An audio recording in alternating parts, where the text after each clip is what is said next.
guys, and welcome to this presentation of the Heel Tough Blog podcast, talking everything Carolina football. So it's been a couple of weeks since we've been able to get on here and just kind of chat and talk about what's going on in the world of Carolina football. And since then, there have been some big time things that have gone on. So today I'm bringing in my buddy Zack Hubbard. We're going to come on here and we're going to talk to you guys about the biggest storylines going on. So Zack, how's it going today, man? Pretty good. How about you? Yeah, man. Pretty good. So, I know. Start out just a little personal. I know you're you're a student at Carolina, so you're out for summer break right now, aren't you?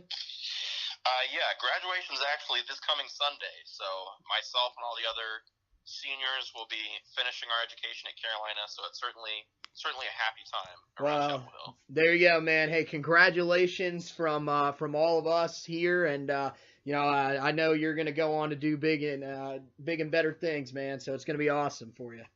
Well, thank you. Hey, man. So, I know, you're one of those guys we love to have on. You love Carolina football. So, yeah, let's jump into some of the storylines. We're going to start with recruiting because that's kind of the biggest thing right now. Just the other day, we actually got a commitment from three-star safety Giovanni Biggers, who comes from the Baltimore area, Boys Latin High School. So, a pretty big pickup for the Heels. He's the best player right now in this class.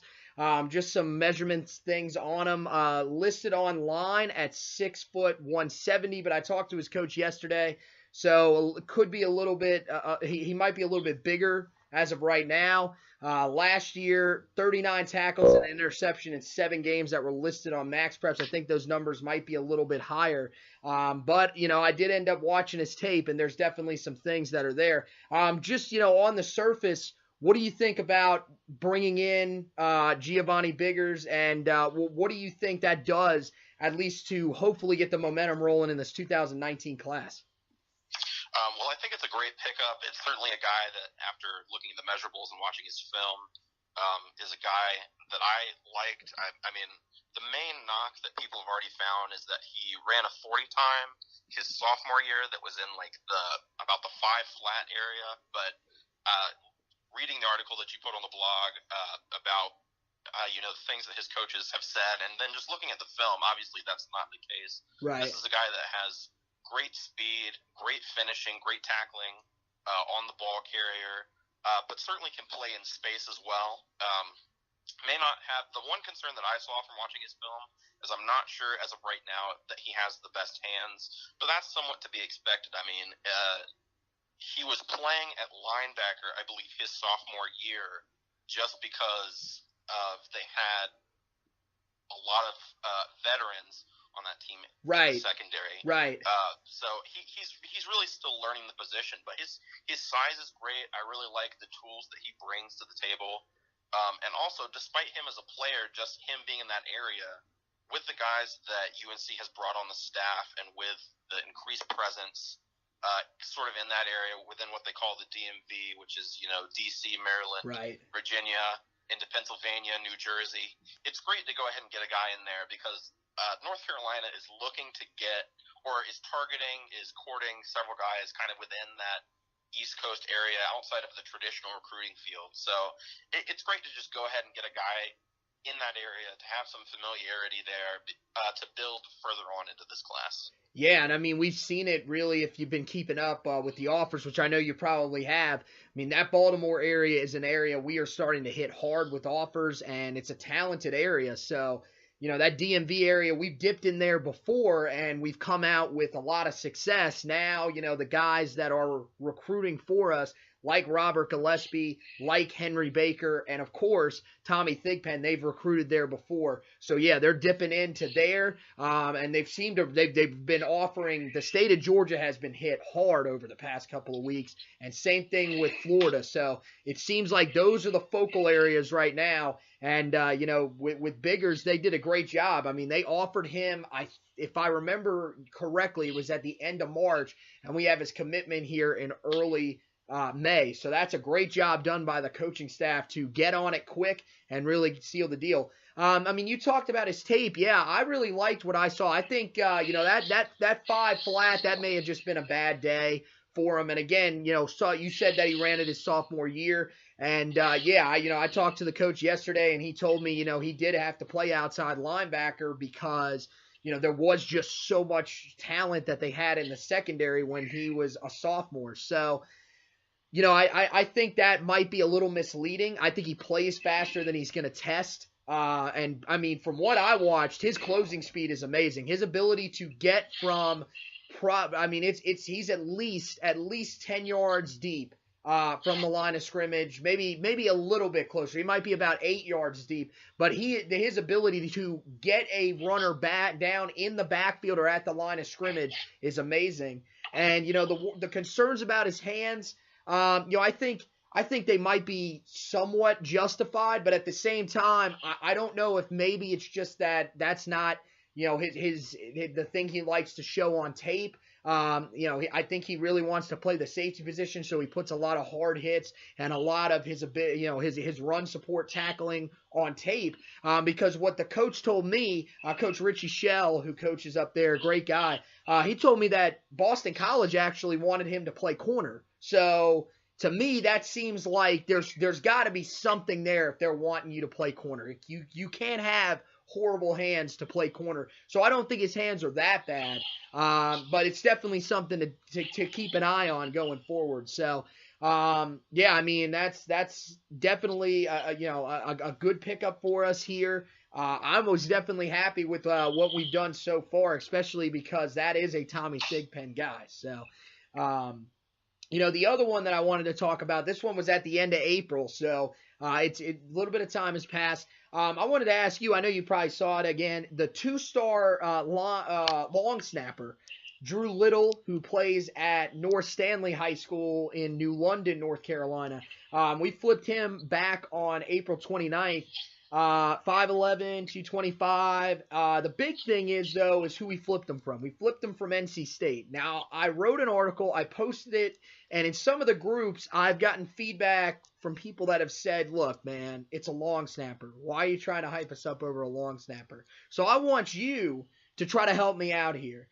I'm not saying that a long snapper is the biggest deal, but the fact that we flipped him from NC State, do you think that that's a reason to get somewhat excited, especially about an in-state prospect?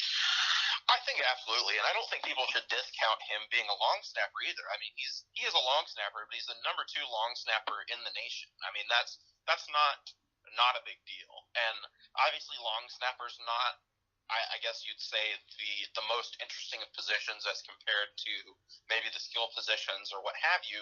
Right. But it's a football position. It's an important position. It's integral to your kicking and punting, which are something that Carolina has had a lot of success with recently and would like to continue to have success with. And it's an integral part of your game. I mean, you want to get off clean snaps so that your punter and kicker can go to work, so that you can score field goals, which are important, and so that you can get good punts and get good field position. So the idea that Carolina should not be happy about this, I think, is a little a little hasty, I would say. Right. And then also, as a Carolina fan, anytime that UNC can take a recruit from NC State, that's a great day. And I'm glad that you mentioned that, because to add on to that sort of recruiting update, right. NC State's football team is recruiting at a very good pace right now. They may not have the commitments right now. I think they have about as many as we do, about 3 or 4. Right. But they are in on a lot of the same guys we are. Right. They are heavy in that. So even if it's a long snapper, it is a good sign to see Carolina winning recruiting battles, and it's a positive sign for the future in general. I think that this football staff, or this current football staff, has already shown that they are more active on the recruiting trail, that they are better recruiters, even if it's just a couple of these guys already. I mean, the guys that you mentioned, Robert Gillespie, Tommy Thigpen, Henry Baker, these guys are going out there. They're going into the field. They're talking to kids. They're making good impressions on what UNC has to offer, not only as an athletics program and as a football team, but as a school. I think that speaks volumes. Not to speak poorly of anyone from the previous staff or anything like that. The things that I've heard from interviews with recruits and from message boards, things like that, is that the past staffs maybe did not do as good a job as they could have done being active in communication with recruits, being active on the recruiting trail, being active in evaluation. So even with a two-star long snapper, I think that is a key win and a key sign of things to go and a reason to be optimistic about this coaching staff going into the future in terms of recruiting. Yeah, you nailed it on the head right there. You're talking about the ability of this staff so far and what they've done. Here's how you know they've done a great job. There's a guy, the one that I look at is a guy that just released his top 5, and he's a 3-star athlete, J.R. Walker, from out at Northeastern High School out in Elizabeth City, out near the coast. This was a guy that pretty much everybody had written us off and said, look, there's no way they're going to crack his top 5. This kid has said, look, he's not really that interested in the Tar Heels. Now he comes out, his top 5 has Carolina in it, and he says that they are trending in the right direction because of Tommy Thigpen. He has had a huge impact, and I think, yeah, this staff in general has just gone out and they have really hammered it. I mean, the offers, I can't really remember another year where we've had this many offers out there. And, you know, you can say, well, that can be a good or a bad thing because there's, you know, different, you know, approaches to recruiting. You can just throw a bunch of offers out there and hope some of them stick. Or you can throw offers out there and really focus on getting those guys. But I don't think they're just throwing a bunch of offers and hoping they stick. They're really keeping in touch with these guys. And I think by spreading a wide net, they're expanding what they, you know, the guys that they can see and the guys that they can possibly bring in. You know, you mentioned with NC State, they're going after a lot of recruits. You know, Drew Little, who we just talked about, the long snapper that got flipped. Well, his teammate, C.J. Clark, is a 4-star defensive tackle, one of the more talented guys in the state this year. And again, NC State's in the race for him. Another guy that released his top 8, but then actually ended up rescinding it, Joshua Harris, who goes to Person High School up in Roxborough, North Carolina.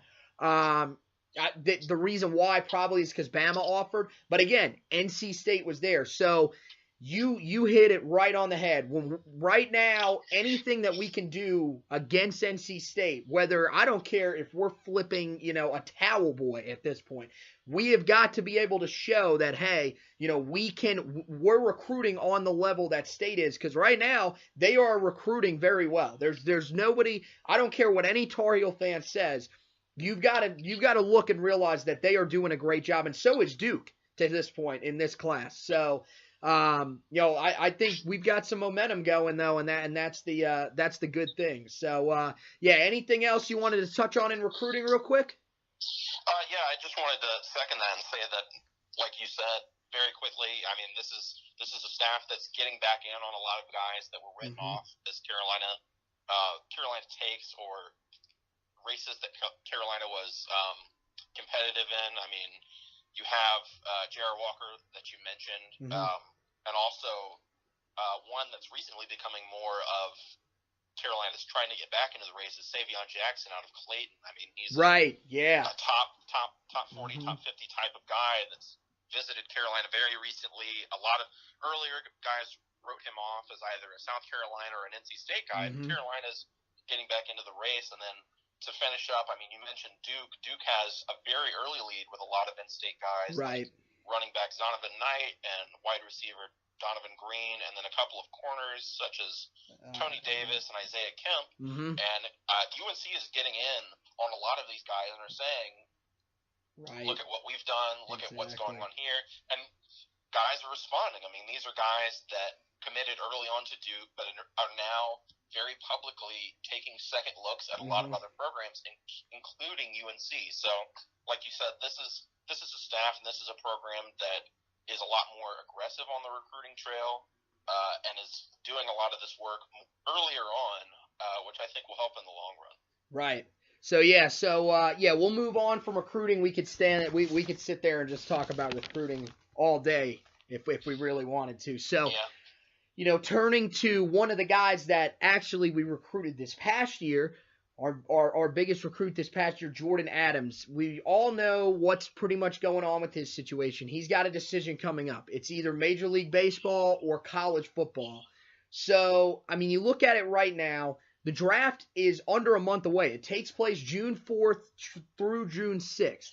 And, right now, the latest thing that I've seen, Keith Law of ESPN, who is pretty much as good as they come when it comes to baseball draft expertise, he has him as the number 18 selection in the 2018 Major League Baseball draft. Now, there is a catch. Most of the teams that are looking at him in the first round or even most early rounds in general are saying, look, we've got to have a decision by June 4th. Right now, I don't know quite where he sits at that. I think we all know that the Heels are going to hold a pretty solid advantage when it comes to knowing just what he's thinking, considering his dad is on the staff. But what do you make right now of where Keith Law has him at? And as a fan, I'm kind of wondering, I know I have my opinion on it. Are you worried about him possibly jumping to Major League Baseball? I've seen that as well, and I don't think that it. Initially, I think a lot of fans, including myself, thought that was kind of a far-fetched idea. He was still kind of lower in the mock drafts, but now that he's getting kind of these first and second round kind of grades, it's a little bit more of a legitimate question whether he would, enter college or go ahead and enter the MLB draft. And personally, I'm not as big of a baseball guy, so I don't know as much about it. I do know that with the MLB draft, a lot of guys get drafted.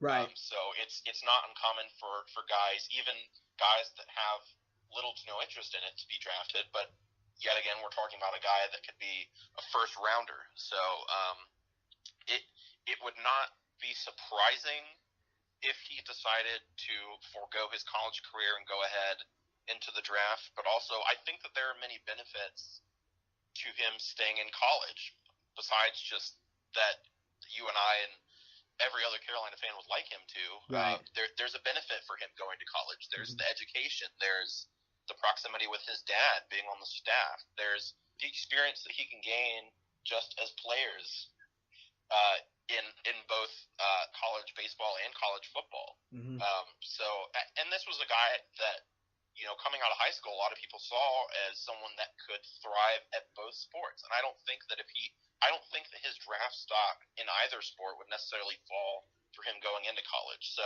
I would say it's kind of 50-50 at this point. It's hard to know. There's not a lot of information coming out of it. Right. People have said, they've seen at his high school in Green Hope that they've seen MLB scouts out there. But another caveat to that is he also has a teammate that's getting looked at and scouted for the MLB draft. So it's kind of up in the air at this point. For me personally, I would say to be hopeful. Obviously that he continues his career at Carolina, but with any scenario, it's hard to blame a guy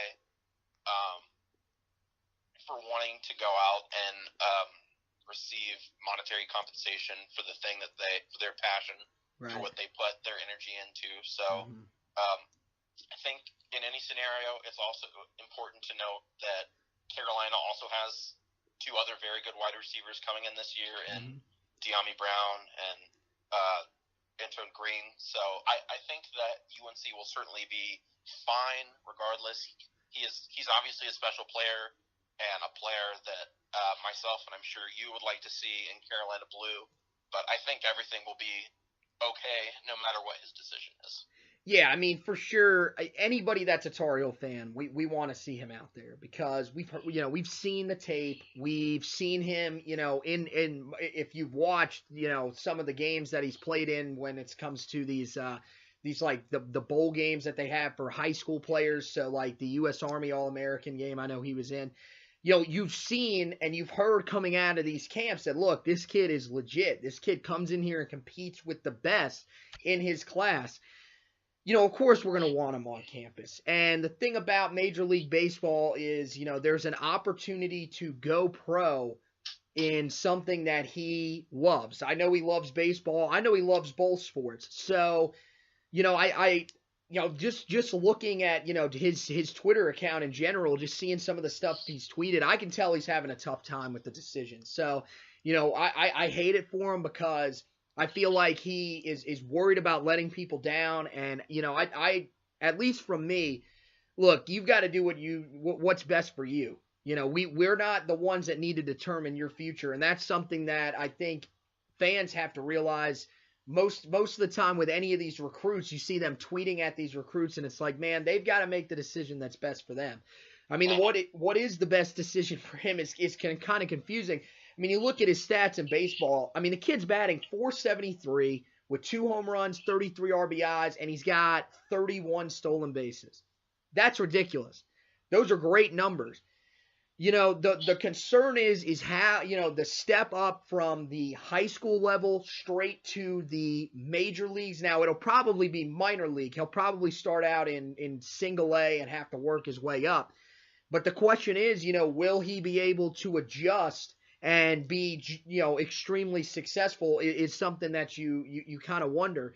And, we've seen it before with some of these prospects that come out straight out of high school in Major League Baseball. It's hard to work your way up through that many levels, especially when you enter the sport at such a young age. There's things he can definitely come to Carolina and work on. I mean, I know, his power is not, the greatest, but I don't think that's quite the type of player that he is. And, coming there and learning under Mike Fox, who is probably one of the more respected coaches out there, I don't think would necessarily be a bad thing for baseball purposes. And then, of course, the experience coming on the football team. I mean, he's a guy that honestly could go in the first round of the NFL draft one day. They're seeing him as that much of a talent as well. Being able to play with your dad, that would be a special experience, I think. And I feel like he still loves the game of football. So, it's definitely tough. I'm kind of with you. I think there are a good amount of guys there that can sort of mask him leaving. But at the same time, I'm not going to say I'm afraid to lose a talent like that. But, it is something that, you got to think about, and you can't just brush off as if it is nothing. It is something. I'm kind of with you. There are guys behind him that can definitely cover it up to at least a certain extent. Like, I feel that's one of our better areas on the team. So, with that, we'll stick with the wide receiver group. People might be wondering who are going to be the guys that would end up trying to, mask the loss of Jordyn Adams. Well, there are some guys that we know definitely won't. We entered the summer knowing that Josh Cabrera and Devin Perry had graduated early and were moving on. Josh Cabrera, I believe, is going to try to play football somewhere else. And Devin Perry is done with football. I think he's moving on and focusing on whatever, his schooling was for, which is great for him and great opportunity, hopefully, for Josh Cabrera. I think it was last week where we got the news with very, very complicated reports. I mean, there's all sorts of stuff going on. Javal Millette, we know, is gone. Javal Millette is officially gone. He will transfer. I'm not exactly sure where he's going to transfer to, but I know he is going to try to play somewhere else.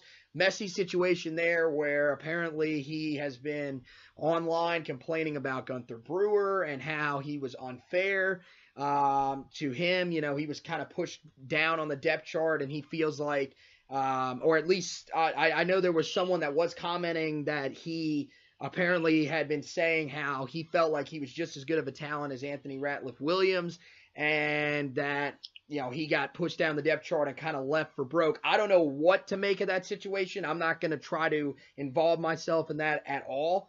But he will be off the team. The other one is JT Cawthon. Now, this is the confusing situation because there were dual reports released, one from Inside Carolina and one from Tar Heel Illustrated. So those are the two biggest those are the two biggest media outlets when it comes to Carolina football in specific. So they do a great job covering them over there. Inside Carolina, I believe Greg Barnes was the one who released it. And for Tar Heel Illustrated, I know Andrew Jones released that. And they are about as in touch as it gets. But I talked to one source that I know who told me that he says that he talked to Coughlin in person, and Coughlin told him that that is not the truth. He will be back at Carolina in the fall. And right now, I don't know what to make of that situation. So, you look at these guys that we are going to be losing. With four guys right there leaving, Thomas Jackson still coming back from injury, and two of the guys that we will be welcoming in, for sure, are going to be Diami Brown and Antone Green, as he said. They're both freshmen. So is there any concern maybe starting to creep into your mind about this wide receiving core right now?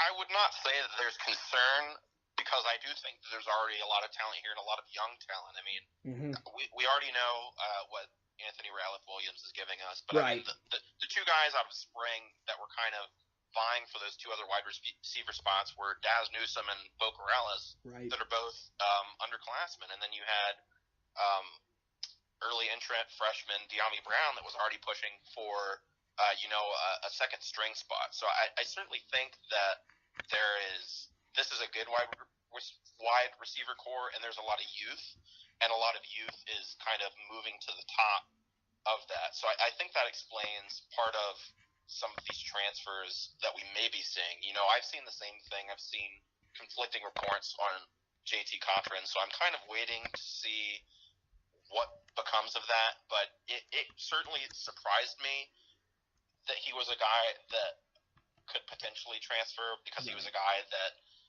was very much entrenched in the second string lineup, probably would have gotten a fair amount of playing time, and was a redshirt freshman. I mean, he was a guy that really hadn't spent a lot of time at Carolina, but had a lot of potential coming out of high school, and certainly could have vied for playing time going forward, even with these highly touted freshmen coming in. So besides that, this is not a huge wide receiver core, but it's certainly one that has a fair amount of guys. I mean, with JT Cochran, we'd be at about 10 scholarship wide receivers on the roster.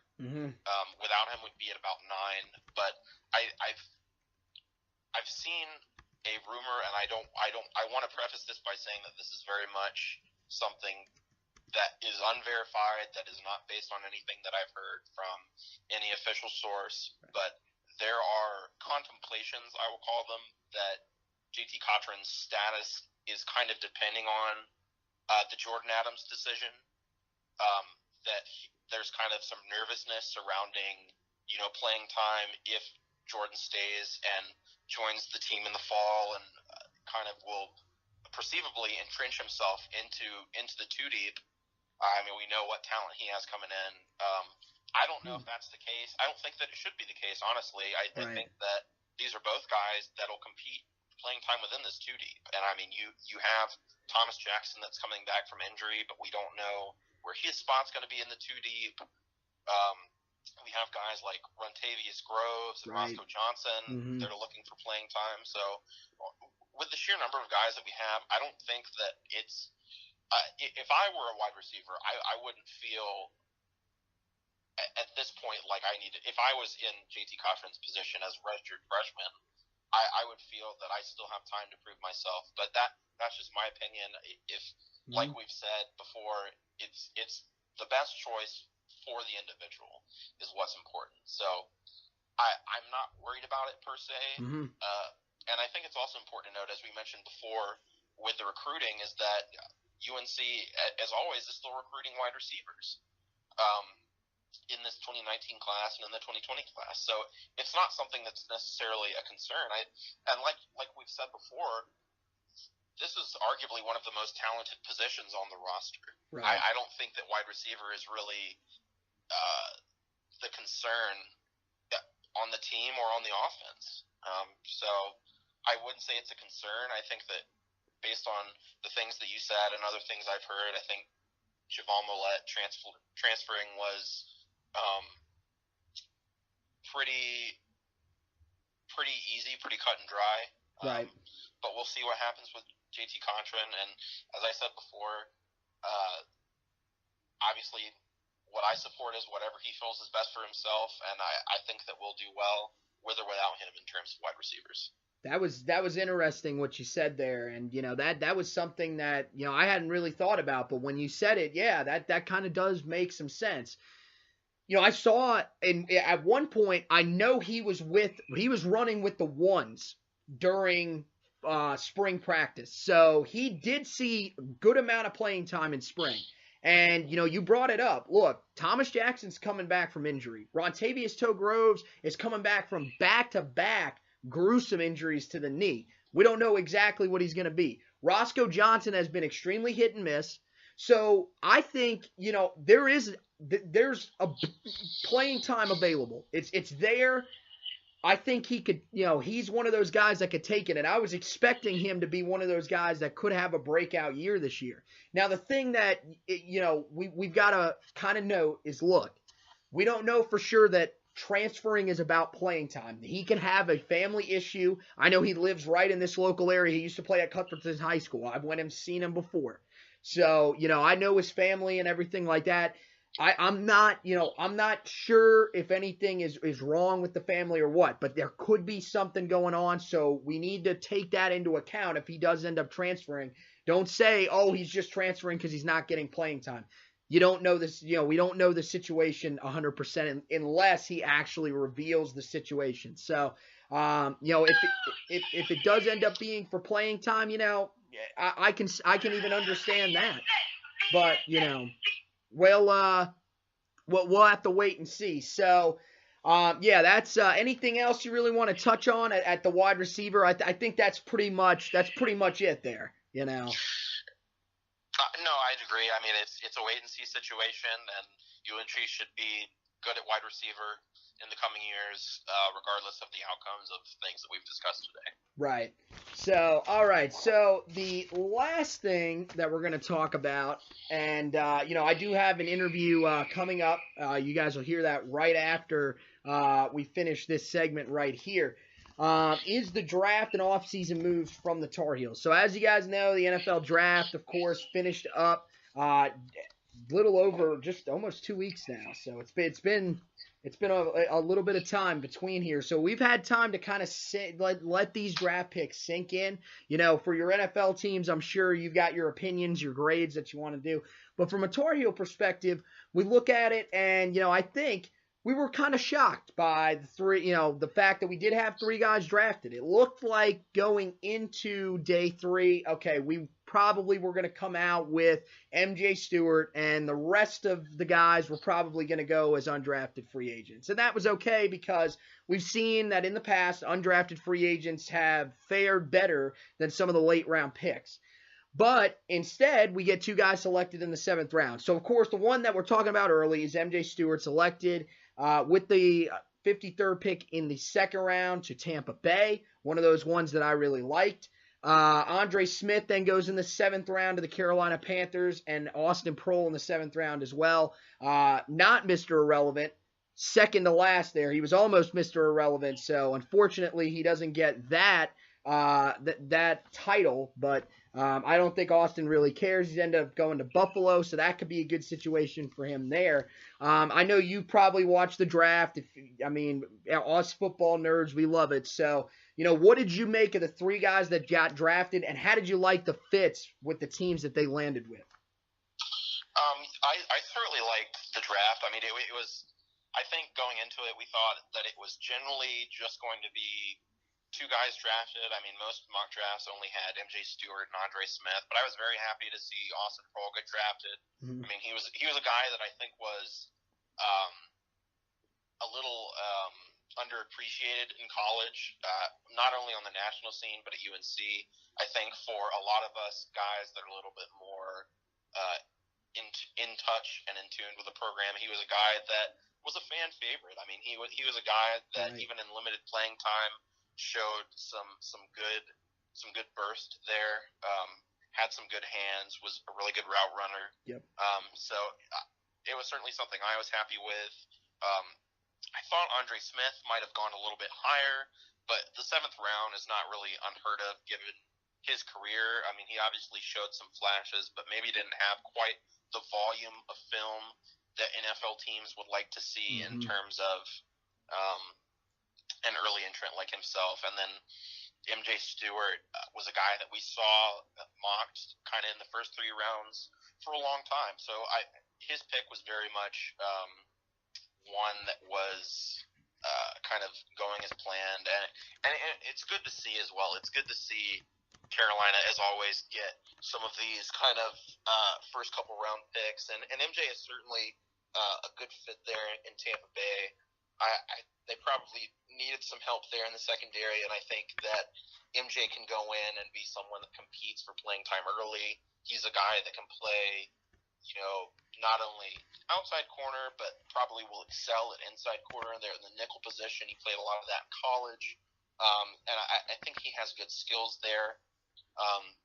Moving on to the other two, Andre Smith, I think, goes into a really good situation with the Panthers.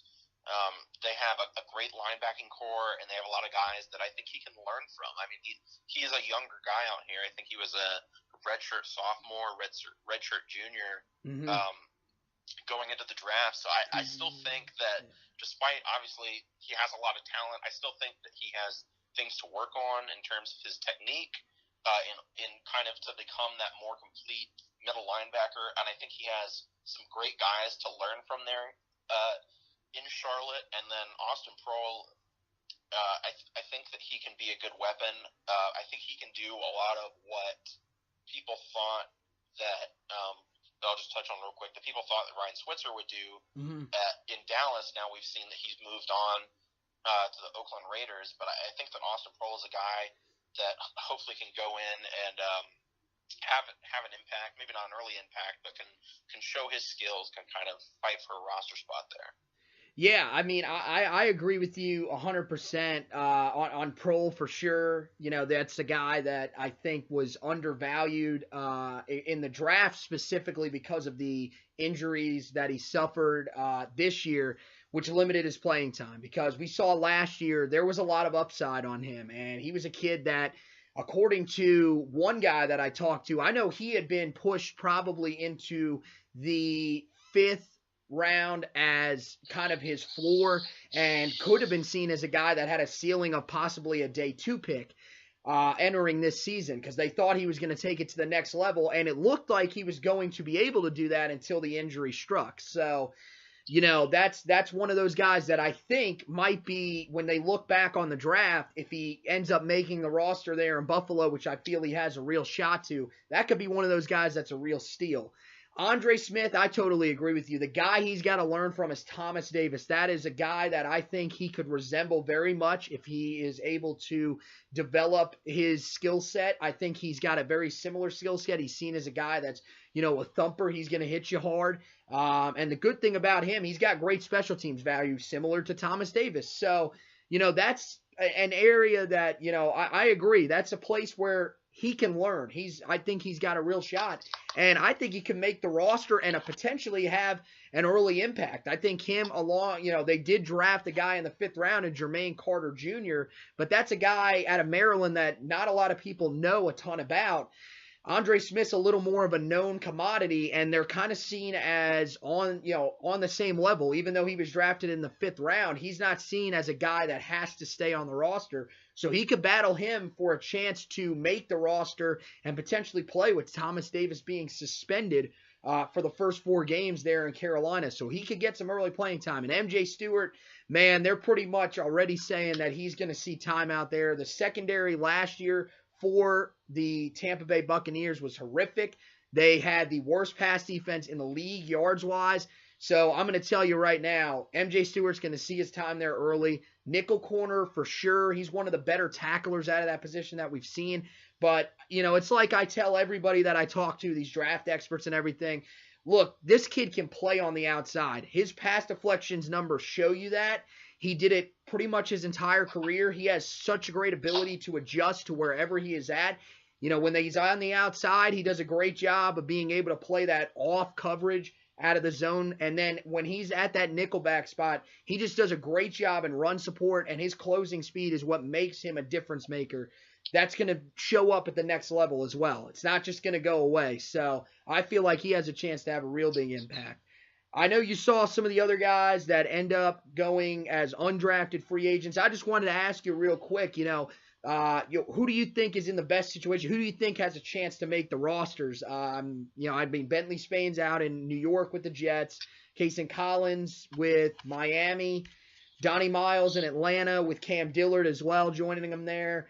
R.J. Prince goes to Green Bay. Khaliel Rodgers, who we're going to have that interview coming up, goes to Buffalo. And then DeJuan Drennan, I know, going up to New York with the Giants. So, out of those guys, do you think any of them have a chance to make the roster?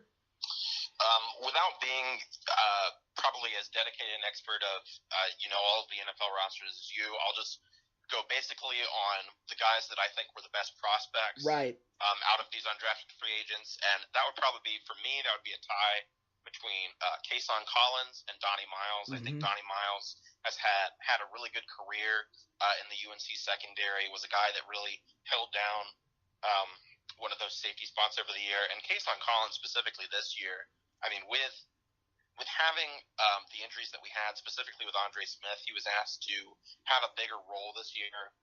So I certainly think, just based on what I saw in college, those are the two guys that I feel have maybe the best tools and best experience to take them to the next level. I can't speak at length or at detail about maybe kind of what the rosters are looking at right now, but I'll kick it to you in terms of those undrafted free agents. I mean, who are you looking at in terms of the situations of the various rosters? What do you think that they're who will be the guys that kind of push for a roster spot or even for playing time?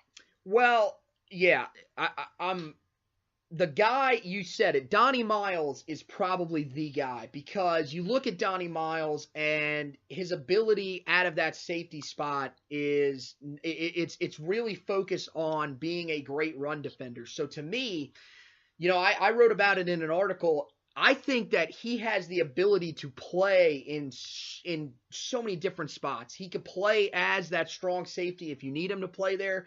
He can play as a linebacker if you put on enough weight. I feel like he has that ability, tackling-wise, for sure, to be a linebacker. And I don't feel like he's really that far away weight-wise from being able to play that linebacker or that hybrid linebacker. That's kind of what I feel him as. There's a guy that came out of Washington State a few years ago. His name was Deion Buchanan. Now, he went in the first round. I'm not saying Donnie Miles is on that type of level. Deion Buchanan was a very special, very, very special player. Donnie Miles has that tackling ability, and to me, as a safety, he only had one career interception, so you wouldn't lose a ton if you moved him into that hybrid linebacker spot, but he still has that ability to affect the football, to get a hand on the football, and if you need him to cover, he has that ability to be a pass coverage guy.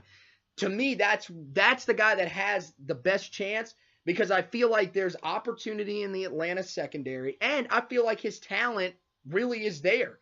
The other guy that I like Bentley Spain. Bentley Spain's got the size, and with the New York Jets, their offensive line has been lackluster at best. The Jets have been one of those teams that I think is open to really bringing in undrafted free agents. I know a couple of years ago, Romar Morris, who was one of our running backs, he ended up making that roster. So, when I look at it, I think Bentley Spain's got a real chance. I like what you said about Kason Collins. I think he built a lot of stock towards where he is now, this past season, because before that, I really kind of felt that he was kind of just a college linebacker. He was a guy that at times would miss tackles and you'd just be scratching your head. But this year, he really stepped it up. He was pretty much most of the year, he was our best player on defense. And that's something that could end up helping him in Miami. I just really don't know. Maybe I think his size might be a little concern. He might be a little undersized. But if he puts on the weight and proves that he's a sure-handed tackler, I think he can make the roster. And then, I look at the other guys. They've all got opportunities, I think. Khaliel Rodgers is very interesting, and I'll tell you why. He came out as a 5-star guy, 4-star. 4-star center, but he was ranked as the number 3 center in the country back in his recruiting class when he was at USC. USC, he played pretty much everywhere. So, he never really had time to get himself set in a role. And I thought when he came to Carolina, when he played at the guard position, I thought he did a very good job when he was in the game. He kind of battled Nick Polino throughout the year. And, you'll hear it in the interview. He was a guy, that's a guy that he developed a relationship with, and he doesn't hold any ill feelings against. He really said that he's that guy that's going to break out this year. But, I think that him, when he was in there, he was very, very effective. So that's a guy that has, had the potential at a time and probably still has that potential. Maybe Buffalo takes a risk on him, on an offensive line that they are going to have to rebuild just a little bit from losing some of the guys that they did in the offseason. So, yeah, that's pretty much, that's all I got, man. Hey, thanks for coming on and chilling. I don't know if you, do you want to talk about any other stuff with the draft or hit on any other points really quick? No, that's all for me, but I mean, I'm always here and available. So if anything else comes up, I mean, we'll look at things in the coming months. But I mean, that's everything for me today. All right, man. Yeah, we'll definitely be checking in, and I'll probably have you on about a month, and we'll kind of just check in. There'll probably be some other recruiting storylines that we can at least talk about, and by that point, I guess we can start to somewhat prepare ourselves for fall camp. Hopefully, that's not too early. But, maybe we'll start looking towards fall camp. So, hey, man, thanks for coming on. Great as always, man. I love having you on, and your stuff. It's awesome. And, yeah, congratulations on, graduating from Carolina. Just a great job. And, I know we're proud of you, and I'm assuming that the rest of the Tar Heel fan base is definitely proud of you as well, man. So, have fun this weekend, and we'll talk to you pretty soon, all right? All right, sounds good. All right, man. You take care. Thank you. Goodbye. All right, so that's it from my buddy Zach there, Zack Hubbard. Follow him on Twitter @HacksHubbard. And remember, guys, I'm going to put this out, on Monday, but still congratulate him on his graduation. Very proud of him there, graduating from Carolina. So some of the other things that we will touch on afterwards. We'll look at the other Tar Heel moves really quick. But first, here's the interview that I promised you guys, sitting down with now former Tar Heel offensive guard Khaliel Rodgers to talk about his opportunity with the Buffalo Bills. Bro,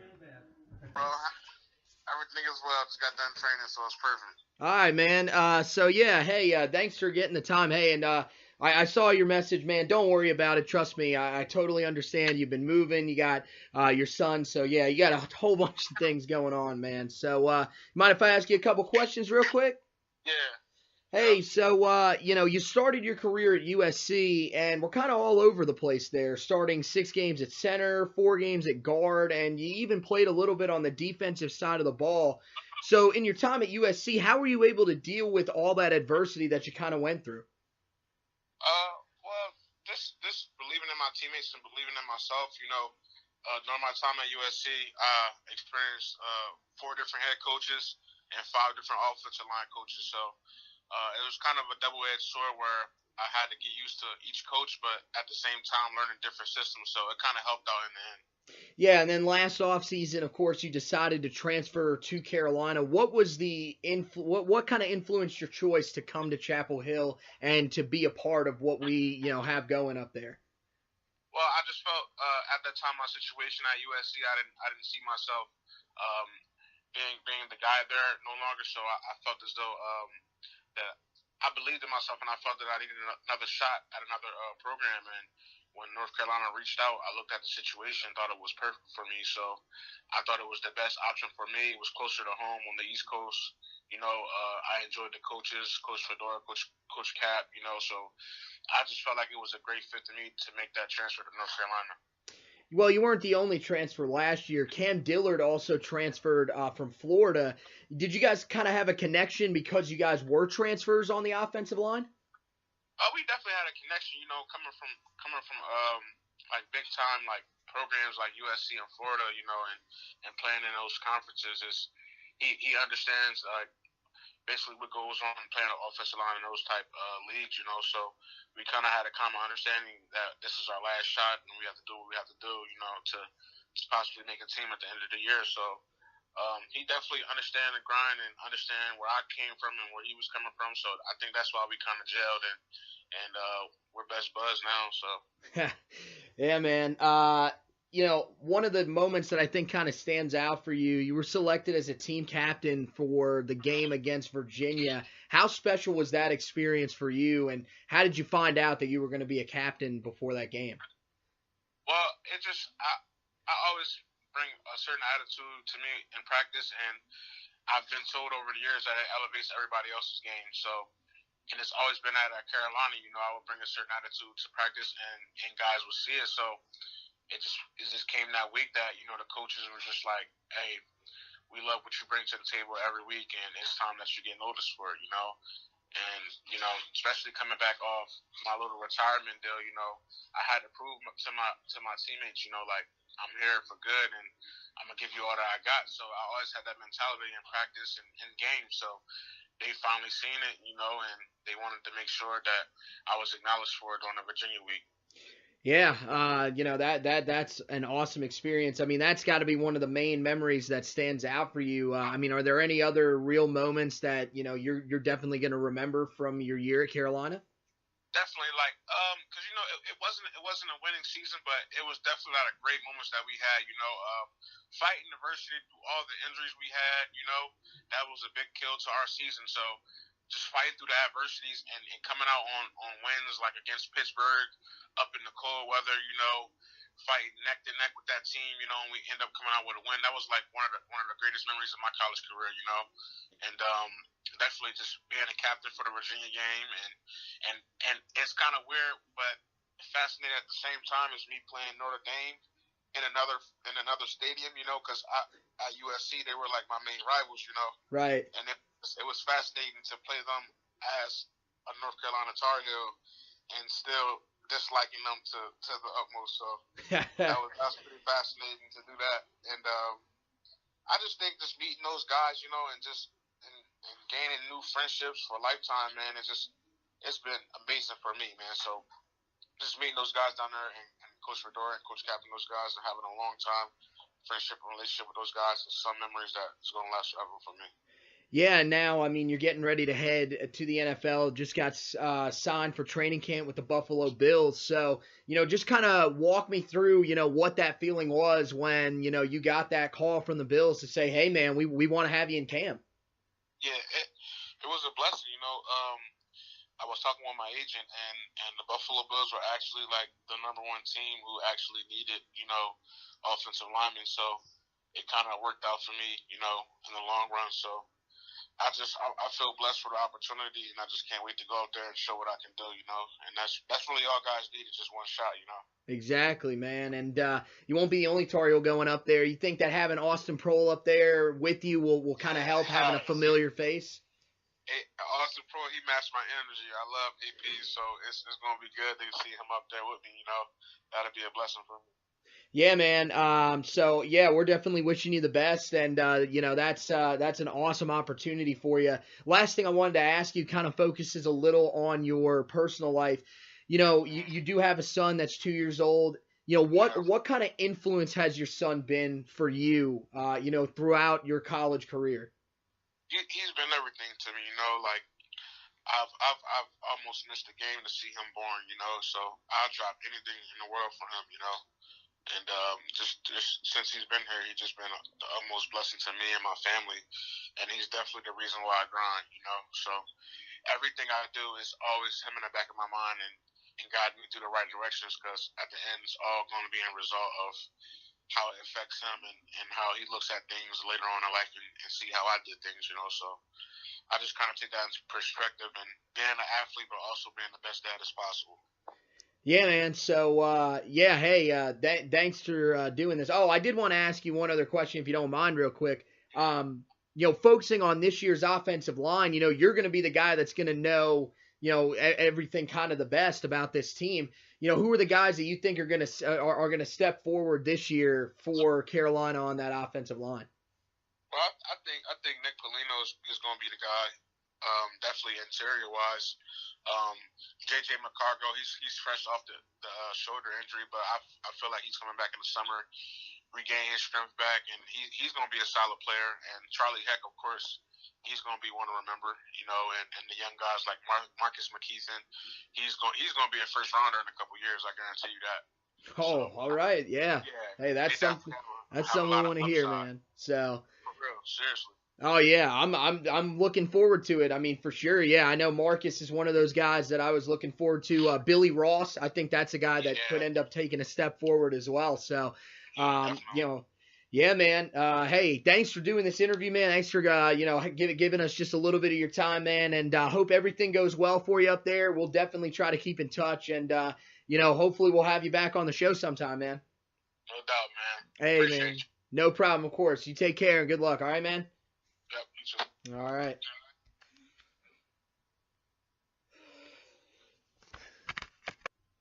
Great stuff from Khaliel there.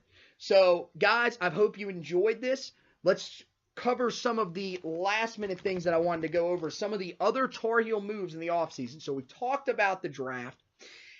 You look at it, Ryan Switzer, during the draft, actually ends up getting traded. Of course, Ryan Switzer selected last year in the 4th round by the Dallas Cowboys.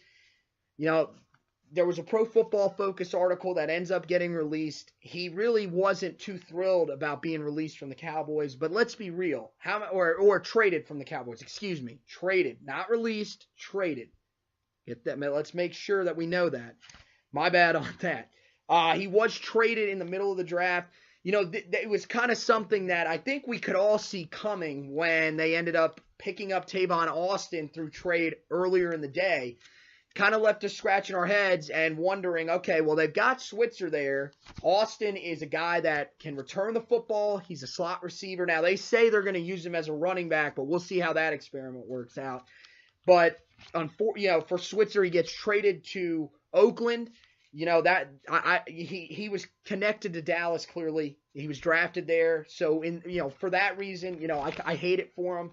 But going out to Oakland, being with John Gruden, a new regime out there, playing with Derek Carr, one of the league's, better up-and-coming quarterbacks, I think it's a good opportunity for him out there. He's probably going to go out there and try to battle some of the senior guys that they have out there. I know Seth Roberts is their slot guy right now. That's the guy he's probably going to try to battle for snaps. I think he's going to be able to return kicks again this year, kicks and punts. I think punts for sure, we know. I think the track record shows that. He should be returning kicks as well. So there's an opportunity out in Oakland for Switzer, and we wish him the best out there. So, that was the main thing. During the draft, I think that actually kind of became a main storyline in Tar Heel country.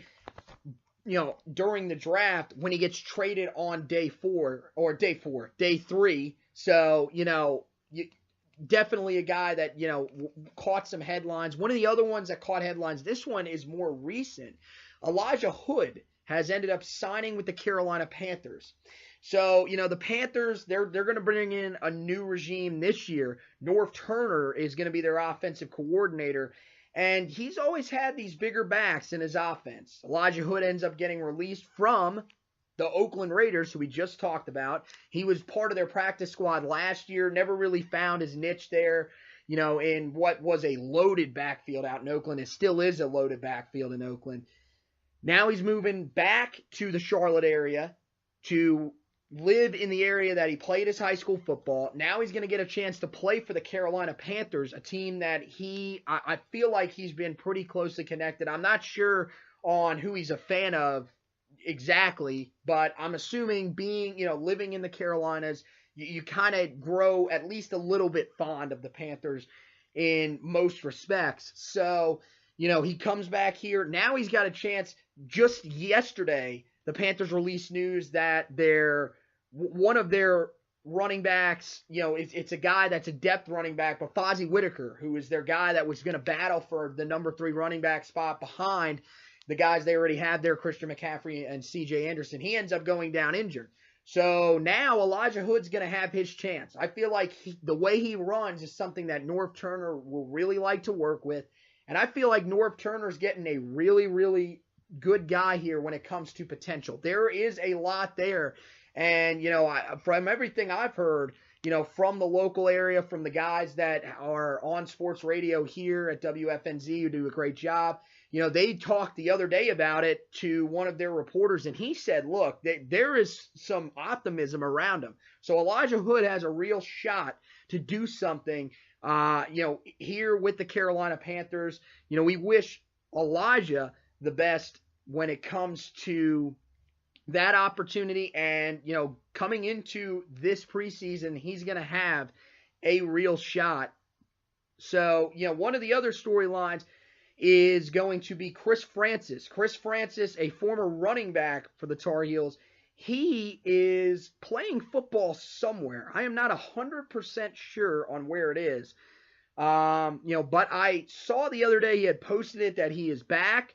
I from the looks of it, I'm not going to say that I'm exactly right, but I believe that he is going to be playing overseas. I know TJ Giles is playing, a former cornerback for the Tar Heels. I'm assuming, if you're a big-time Tar Heel fan, you remember him.